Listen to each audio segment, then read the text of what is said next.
Muy buenos días, hermanos dominicanos. Muy buenos días. De excelente se puede denominar la intervención de que fue objeto la cárcel La Victoria, que debió cambiársele ese nombre y denominarlo cárcel La Derrota, porque el hacinamiento, la corrupción administrativa que ya habíamos denunciado, como ustedes pudieron ver, se comprobó hoy lo que denunciamos, que el alcaide o director de esa cárcel fue destituido. Además, tuvo que ser militarizada con 1000 miembros policiales. Claro, para asegurar la integridad física de los internos, porque como ustedes sabrán, ahí hay bandas organizadas de toda la índole, ya sea de prostitución, ya sea de corrupción, ya sea de tráfico interno de drogas, de todo, de todo. Ese es un antro de corrupción, La Victoria. Entonces debemos aplaudir esa decisión responsable y necesaria de la Procuraduría General de la República, y especialmente porque destituyeron al alcaide, que ya era un secreto a voces, que era el que promovía los negocios ahí internos turbios y permitía que se entrara a dicha cárcel la droga para el consumo de los mismos internos. O sea que en vez de salir regenerados, salían degenerados. Todo eso tenemos que tomarlo en cuenta y apoyarlo. Es necesario. Y por otra parte, vimos declarar a Danilo que no debiera hablar. No debiera hablar. Referirse, aunque esté al partido.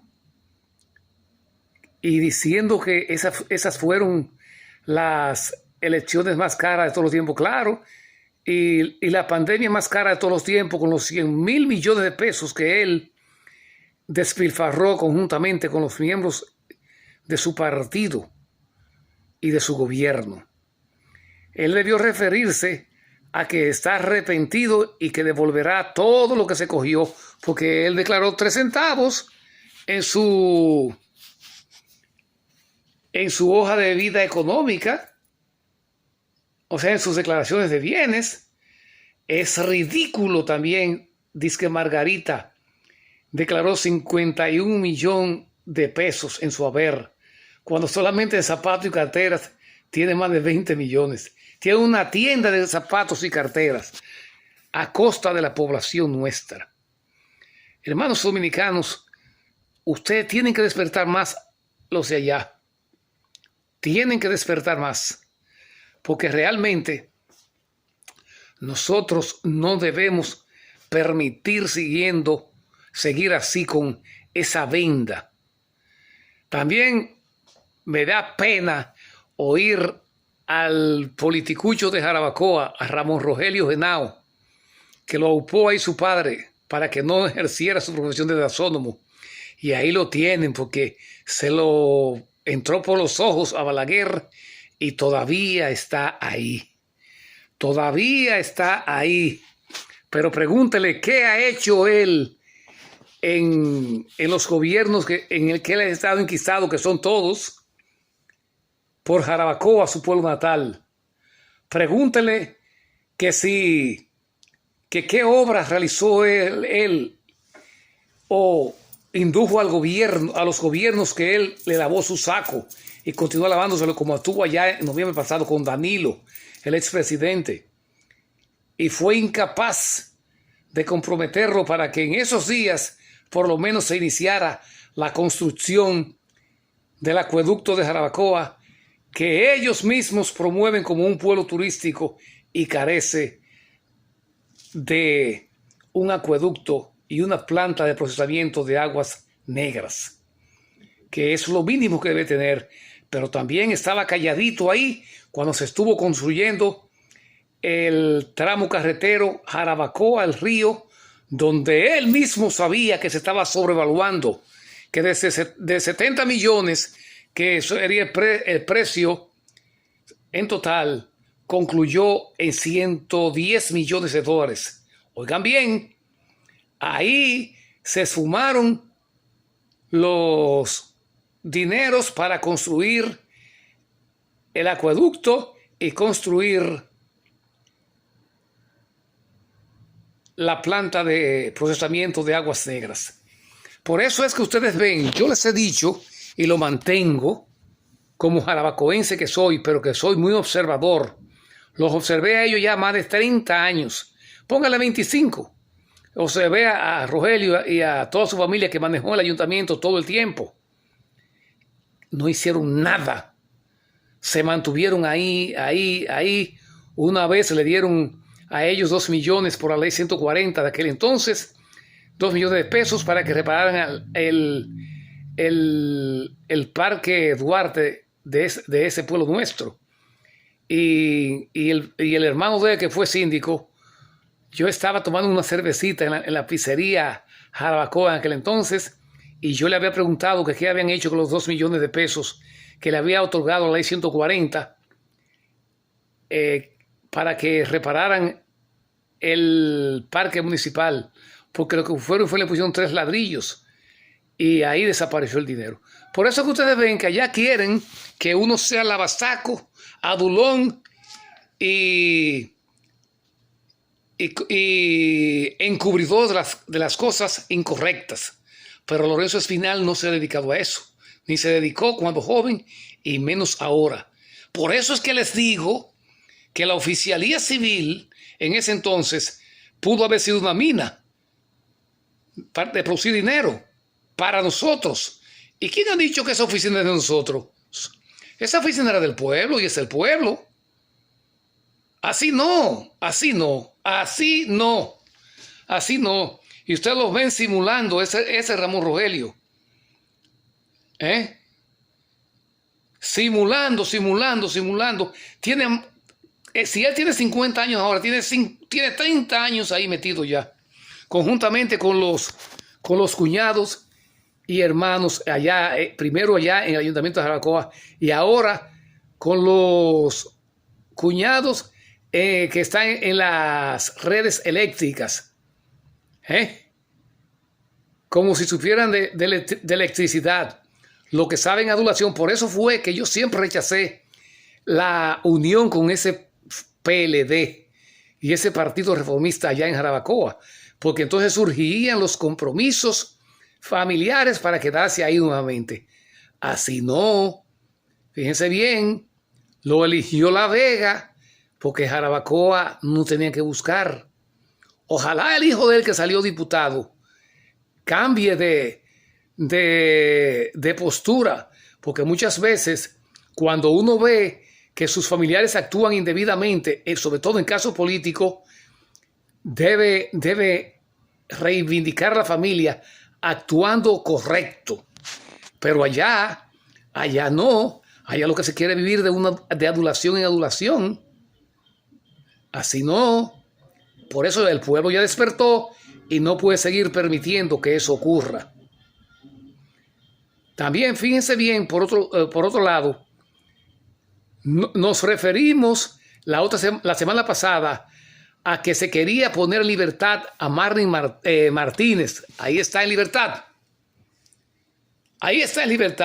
Fíjense bien, yo estaba repasando cuando desapareció Emily, esa niña que era la novia y esposa o mujer de Marlon, el hijo de ella, el que la asesinó vilmente y que ella lo encubrió, y yo no sé qué abogaduchos son esos, viendo ahí el encubrimiento directo cuando decían que Emily, que tú sabes que siempre te hemos apoyado, que regresa a nuestro hogar, que tú sabes que tú nos hace falta, cuando ella sabía que el hijo la había despedazado y colocado los restos en fundas de plástico. Ese encubrimiento es de 20 años. Esa mujer, esa sentencia hay que recurrirla.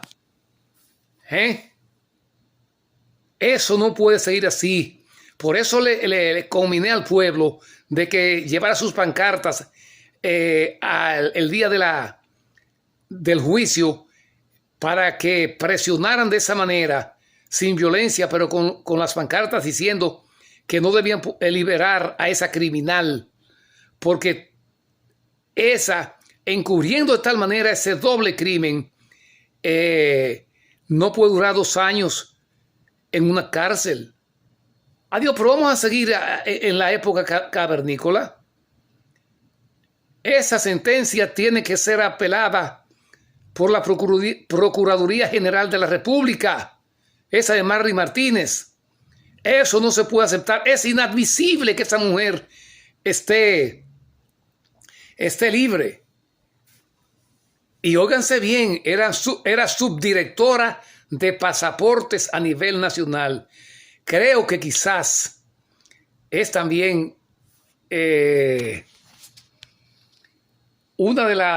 muy acaudalada, y es posible que, como lo dijo el padre de la malograda niña y su nieto, que las autoridades judiciales de San Francisco de Macorís, sabiendo que ese fue el pueblo que más sufrió los fatídicos 12 años de Balaguer, porque cada día acorralaban una barriada y sacaban 2 y 3 jóvenes acribillados de ahí. Bueno, pues aparentemente San Francisco de Macorís no ha superado esa época, aunque en aquel tiempo fue diferente, pero ahora eso se suponía que esos jueces iban a dictar una sentencia que se correspondiera con los hechos, es decir, un doble crimen. Fíjense bien, un triple crimen puede decirse, porque Marron, además de matar las 2 personas, también usurpó la función de médico, y ella lo sabía porque él quiso practicarle un aborto a esa, y lo que hizo fue que la despedazó. Hermanos dominicanos, no podemos continuar de esa manera. Así no. Tenemos que despertar. Eso es muy penoso, que nosotros continuemos así. Esa sentencia, esa puesta en libertad, ese habeas corpus que se le dictó, que favoreció a Marry Martínez, hay que recurrir y rechazarlo.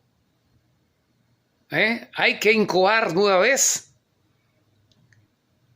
una sentencia que descalifique esa puesta en libertad de Marry Martínez. Eso no puede continuar así. Y además me quiero referir a Pototo, ese bandido que atracó a esa muchacha, a María Cela Álvarez, y a su hija.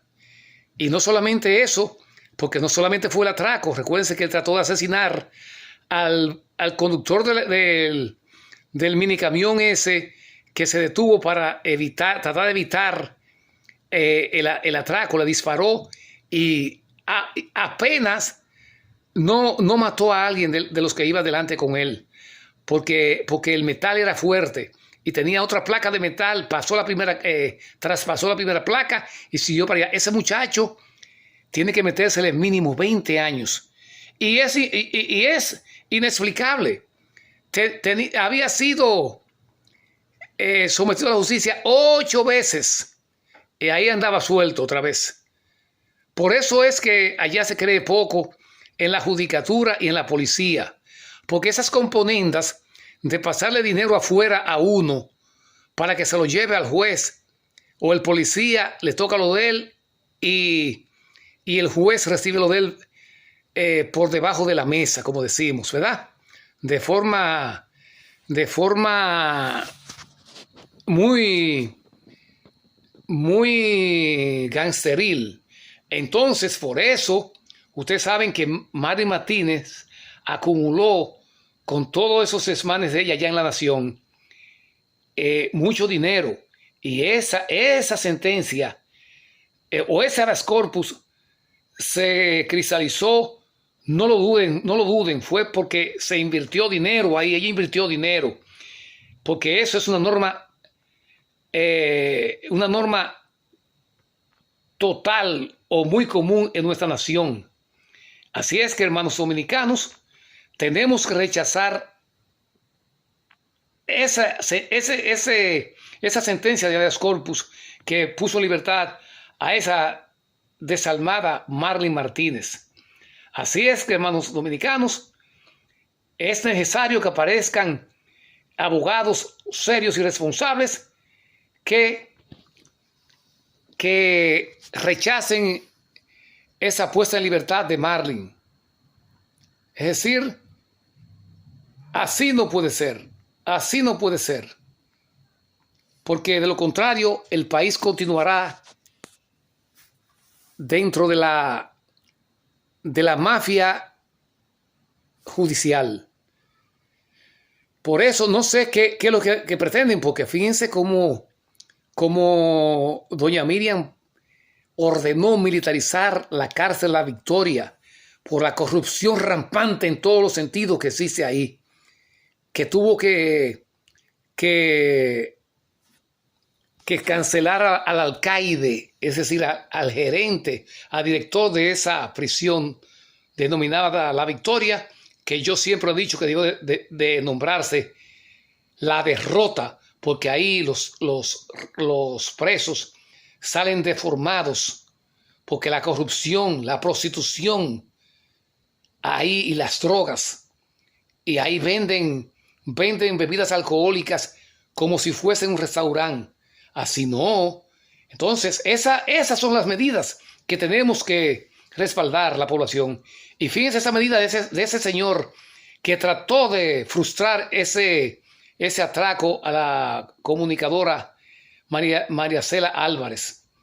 Yo he dicho que nosotros ciudadanos tenemos que participar para llegar a conseguir nuestra seguridad ciudadana. Porque si nos silenciamos, por ejemplo, fíjense ese potote, ese bandido que asaltó a esa señora y a su hija.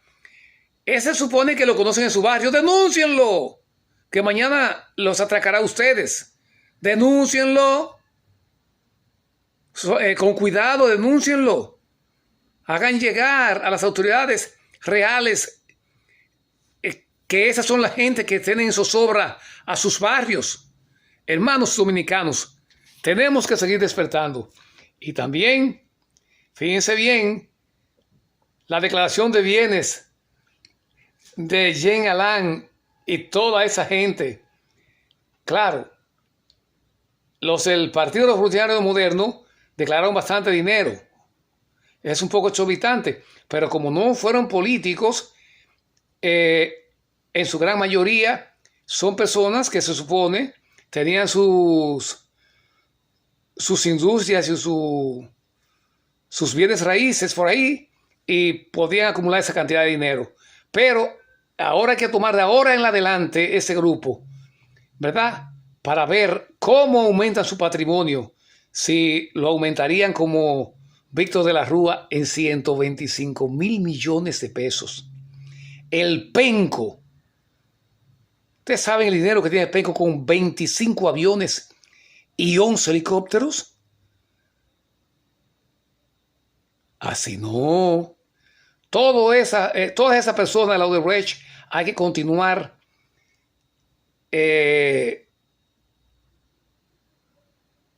organizando sus expedientes, porque ese dinero hay que devolverlo. Así es, hermanos dominicanos, que buenos días y vamos a continuar cuidándonos de esa pandemia que continúa así causando estragos.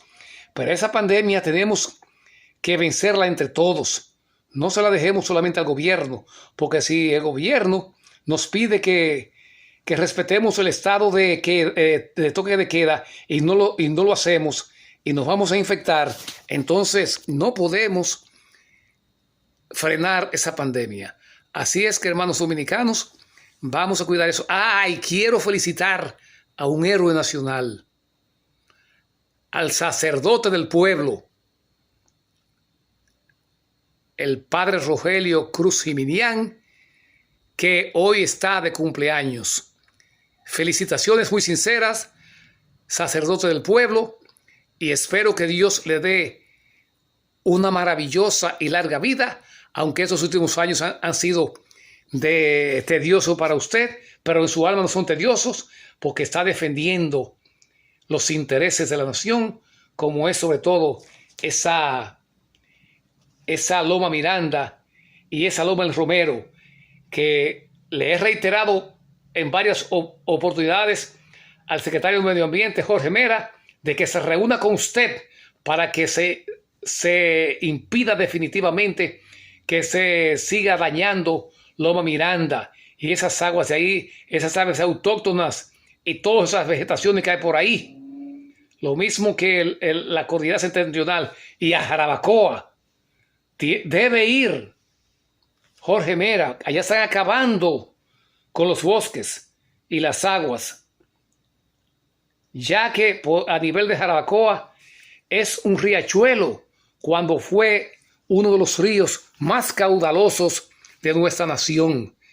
Eso es lo que han hecho las autoridades de los últimos 50 años. Burlarse, cortar los árboles a las riberas. Así como no han construido nunca el acueducto ni la planta de procesamiento de aguas negras, porque es preferible coger ese dinero y figurarlo. Así es que amén, buenos días y muchas felicidades, Padre Rogelio, y que cumpla muchos, pero muchos años más, y gracias por haberme ayudado en el catecismo allá en Jarabacoa en aquellos años. Amén por siempre. Buenos días, hermanos dominicanos.